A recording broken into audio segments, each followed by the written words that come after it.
Gollum Cave Tragedy.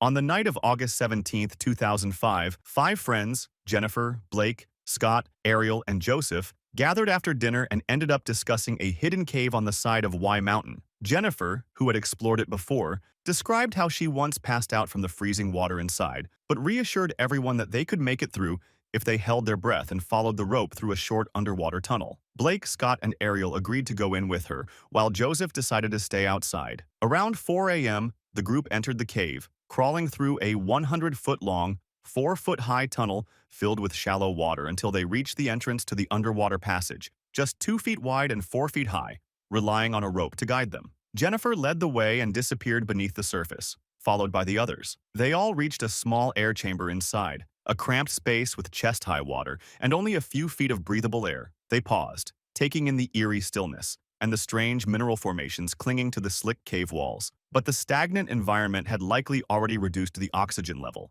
As time passed, carbon dioxide accumulated, making it harder to breathe. Realizing the danger, Jennifer attempted to exit first, but disoriented and oxygen-deprived, she likely lost the rope in the now clouded water and passed out before finding the exit. The others, one by one, tried to escape. Ariel, in panic, swam into the tunnel but encountered Jennifer's unresponsive body blocking the path. Blake and Scott followed, colliding with both in the narrow space, becoming trapped and overwhelmed in the tight, oxygen-starved passage. After 45 minutes of waiting, Joseph entered the cave to look for them but saw no movement and called for help. Emergency crews arrived and pumped oxygen and water out to make entry possible. 4 hours later, rescue teams found Jennifer's body just inside the tunnel, with Ariel, Blake, and Scott all nearby, their attempts to escape cut off by the blockage and lack of air. All four had drowned. The entrance to the cave was later sealed with concrete, leaving behind only a somber warning carved into stone and a memory of how a thrill-seeking adventure turned fatally claustrophobic in the dark. Tongue River Cave Tragedy.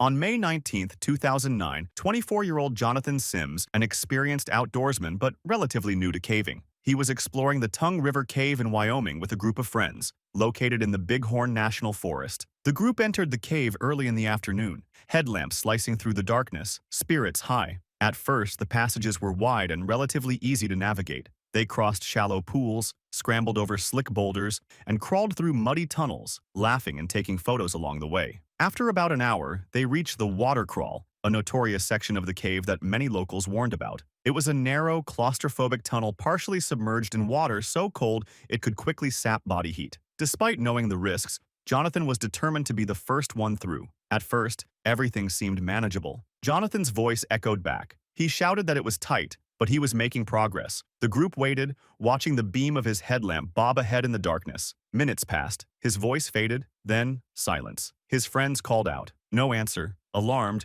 two of them entered the water crawl after him. Roughly 50 feet in, they spotted him. Jonathan was lying face down in the shallow stream, completely still. Panic took over. They pulled his body out of the crawl with all the strength they had and started CPR immediately on the rocky floor of the cave. One member of the group sprinted back toward the surface to get help, slipping and falling more than once in the dark, cramped passages. Outside, it was a 20-minute drive just to reach an area with cell service. The emergency services arrived at the cave entrance. Rescuers rushed into the cave with medical equipment, but it was too late. Jonathan had been deprived of oxygen for too long. Later, the autopsy confirmed what rescuers had feared. He had suffered cold water shock. Tragically, he had been just a few feet from the end of the water crawl. If he had made it just a little farther, he would have emerged into a larger, drier chamber.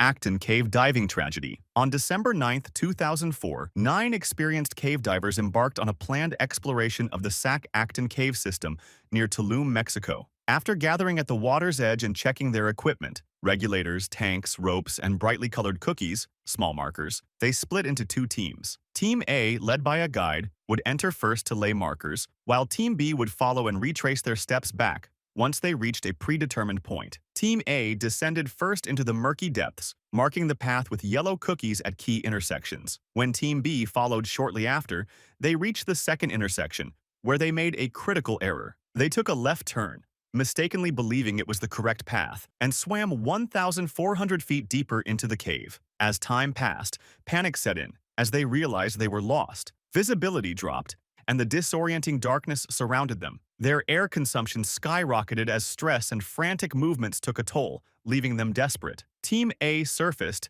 and, unaware that Team B was lost, removed the markers, and exited the cave. However, as too much time passed and Team B hadn't returned, Team A, sensing something was wrong, re-entered the cave with extra tanks to search. They quickly found the first pair of Team B, barely alive with almost empty tanks, who pointed towards the darkness where the second pair had last been seen. Continuing their search, Team A eventually discovered the lifeless bodies of the remaining two divers, suspended near the cave ceiling, their regulators floating beside them, their tanks empty. The recovery team carefully retrieved the bodies, finding that the tanks showed zero pressure, indicating the divers had suffocated in the very cave they had come to explore. Despite their experience, Team B's mistake in navigating the complex cave system led to tragic consequences. If you have enjoyed this video, please subscribe and like.